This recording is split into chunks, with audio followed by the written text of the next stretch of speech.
Un texte très attendu, mais qui devra encore être attendu. Les députés ont entamé mercredi soir l'étude d'une proposition de loi visant à encadrer les logements touristiques de type Airbnb, accusés de causer des préjudices à la location à long terme, sans parvenir à un vote. L'examen de ce texte transpartisan en première lecture a commencé en début de soirée et s'est achevé à minuit sans que les députés n'aient même adopté l'article 2. Le texte porté par Anaïg Lemeur, Renaissance, et Inaki Echaniz, PS, avait été mis une première fois à l'agenda au printemps avant d'être reporté Sindai. Le groupe LR avait décidé la semaine dernière de s'opposer à l'examen simplifié de la proposition de loi, ce qui aurait pu accélérer les débats.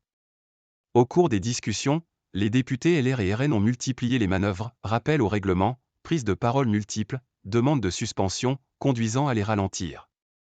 Aujourd'hui on a un problème de logement et vous vous amusez à faire des scrutins publics et à nous empêcher de voter, s'est emporté peu avant minuit monsieur Echaniz. Le président de la Commission des affaires économiques, Guillaume Kasbarian, a fustigé ceux qui ont essayé de faire traîner encore et encore le débat, mais s'est félicité qu'il y ait eu une vraie majorité pour soutenir ce texte, qui le reviendra en janvier ou en février. Tout au long de la soirée, les débats ont opposé la gauche et la majorité à la droite et au RN, hostiles à des mesures qui pénalisent les petits propriétaires. Le député RN Frédéric Falcon a dénoncé un condensé de vieilles mesures socialistes multipliant les normes et les hausses d'impôts. C'est le RNBNB, a ironisé le député LFI François Picmal. Prudence gouvernementale. La mesure la plus emblématique de la proposition de loi vise à s'attaquer à la niche fiscale dont bénéficient les meublés touristiques, avec des taux d'abattement supérieurs à ceux des locations classiques de longue durée, 30%.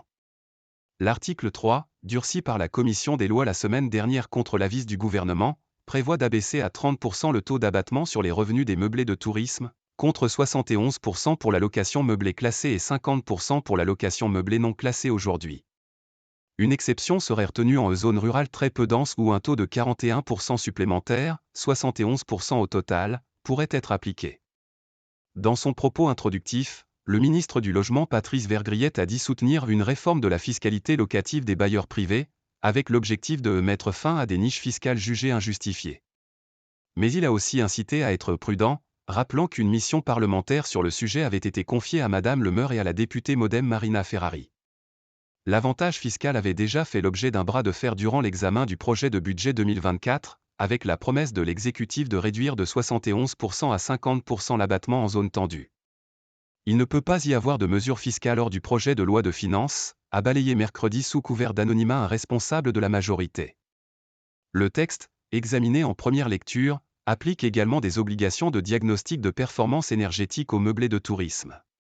Il prévoit de mettre à disposition des maires une boîte à outils pour réguler ces locations touristiques, et leur donne la possibilité d'abaisser de 120 jours à 90 jours par an la durée maximale durant laquelle une résidence principale peut être louée en tant que meublé de tourisme.